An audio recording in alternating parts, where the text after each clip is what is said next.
Shalom Evrocha, it's Yom Hey, the Parashas Vayeitzei Zayin Lechodesh Kislev Tov Shin Pei Vov. Parashas Vayeitzei is the Parasha of Golus. Vayeitzei Yankov Mibereshava Vayelech Charona, which represents this idea that a person leaves the place of his forefathers of Eretz Yisrael and he goes into Charona, into a place of Charoin Af. And Yankov Avinu was Mesakein Tfilas Arvis. He teaches us and he trains us how to deal with darkness, how to deal with Chashkas, how to deal with Ma'ariv. Sfas Emes tells us that's why in Parshas Vayeitzei there's no Pei and no Samach, there's no Psicha, no Stima. It's one long parsha without a hefsek, which teaches us that the way how we're dealing with Golus is by not making a hefsek. We don't establish ourselves in Golus, and we don't stop over here and say, okay, we are disconnected from our past, and now it's a new reality. No, we are still connected to Vayeitzei to Eretz, Vayeitzei to Eretz Yisrael. That's how we deal with Golus. In light of this idea, let's learn together a nifla de geshtiklen Zera Shimshon Ois Dalet. Says the Zera Shimshon, a pshat in a medrash. The medrash says about Yankov Avinu's revelation with the dream that he saw a ladder that was Mutzav Arza, V'roisha Magia Hashamayma. Says the Medrash, Sulam Ze HaKevesh. The Sulam is a remes to the ramp of the Mizbeach, and many Yidden are learning Kodshim, and they are familiar with these concepts. Mutzav Arza Ze HaMizbeach. The Mizbeach was down here in this world. The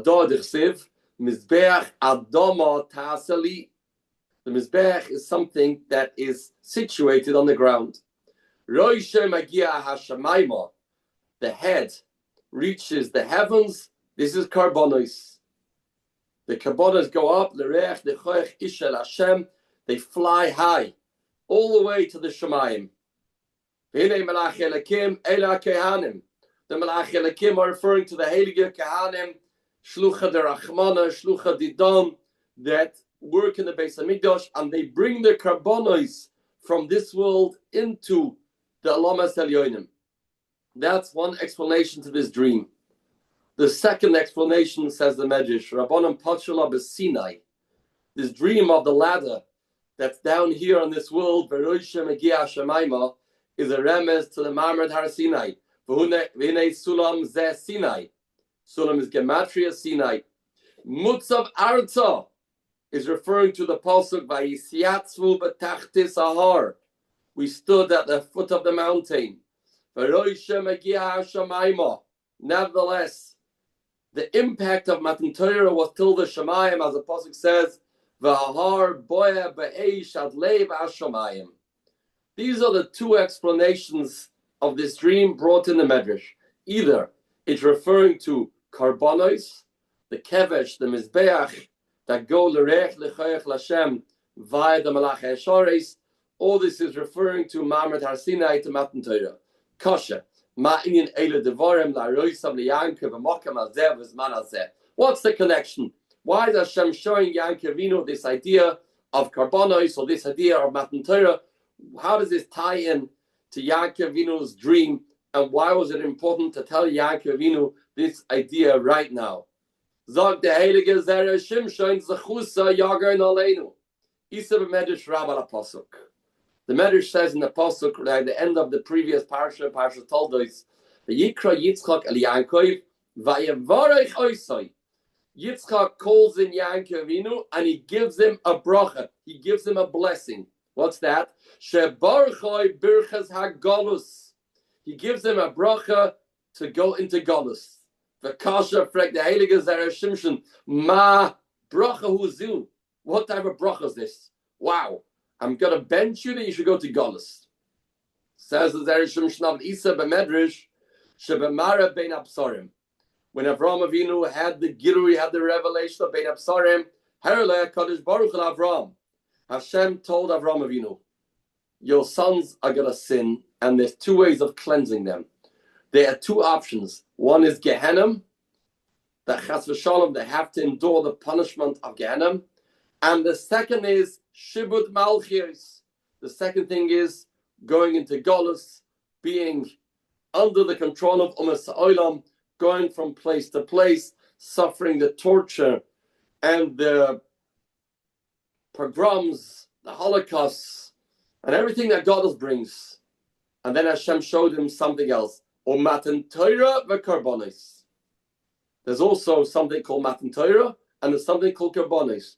Said the Eibishter to Avraham Avinu, Amaloi calls a man Shabanecha Yiu Asukim B'Shtayim. As long as Klal Yisrael are involved in Karbonos and involved in Torah, Yiu Nitzoyle Mishtayim. They will be saved from Gehenna and from Shibud Malchios. V'Achiach Shoeloi B'Meh Vayeitzei. Which one do you want? Says the Eibishter to Avraham Avinu. Do you want Galus or do you want Gehenna? And the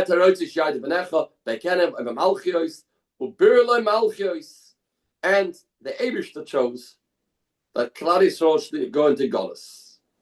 That's the Medrash, and the explanation is brought in many Sfarim, what the exact dialogue was. Why did the Eibishter choose Malchios? Why did Avraham Avinu choose Gehenna? And now is not the place for that. But we learn from the Medrash the way how to survive Golus, or even more so, how to ensure that we don't go into Golus, is by having a shaykhus to Karbonos and having a shaykhus to Matan Torah. Yaakov is now going into Golus. Vayeitzei Yaakov v'yelech harana. What's playing on his mind?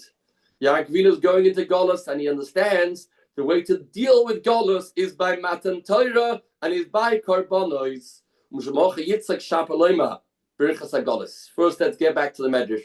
Why is it a bracha that Yitzchak gave to Yaakov? You're going to have the bracha of Golus, which means that's a better option than going to Gehenna. Therefore, Yaakov leaves Yitzchak's room, and now he's treading into Golus. On the whole way, what was Yaakov thinking about? He's thinking about this bracha of Golus, which is better than Gehenna, and the way to deal with that is through Matan Torah and through Karbonos. So since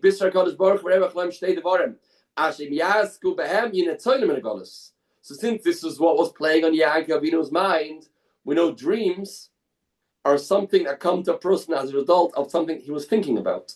Since Yaakov Avinu was focusing on this idea of the bracha of Golus when we are living with Matan Torah and we are living with Karbonos. Therefore, naturally, when he had the dream, he saw Matan Torah and he saw Karbonos, because they are the key. They are the way, the solution to Golus. And nowadays we don't have Karbonos, but we have Tefillah, but Mokum Karbonos Tiknu. And we have Tefillah that is like the Karbonos. And in Golus, we have to mechazik ourselves in Torah, living with Matan Torah, which is the Torah together with the Yiras Shamayim, together with a connection to the Eibishter, and with the Tefillah, with the Karbonos. That's how we survive Golus. That's how we survive Charana. That's how we survive Charainaf, and then we have no hefsek. We can live in Golus, but still be connected to Matan Torah, to Tefillah, and then that connects us to Eretz Yisrael, and that ensures us to have Yeshuas here in the Charainaf.